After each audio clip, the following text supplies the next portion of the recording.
Мотопати. Именно такое броское название получили первые в Мирном объединенные соревнования квадроциклистов. Участвовали в них не только местные любители экстрима, но и представители других мотоклубов Мирнинского района. За состязаниями четырехколесной техники наблюдала Анастасия Ревякина.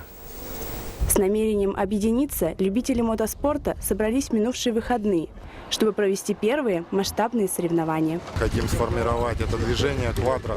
Движение у нас клуб чисто АТВ, квадроциклисты, вседорожная техника. Начать свое движение любители экстрима решили с доброго дела.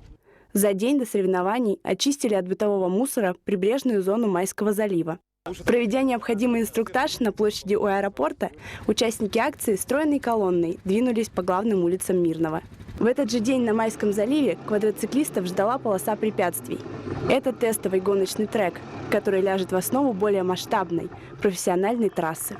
Хотим создать квадродром, на котором уже с учетом всех техник безопасности построить трассу и ежегодно ввести праздник День квадроциклиста и ежегодно встречаться там.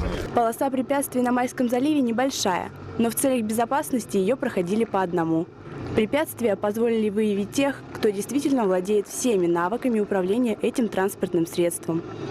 Всего выступило 19 участников на 17 квадроциклах. В общем зачете третье место занял Виктор Киселев из клуба «Северные волки».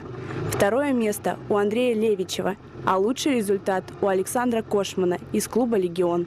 А первой среди девушек стала Юлия Лагутинская, выступившая от объединения «Деловой клуб».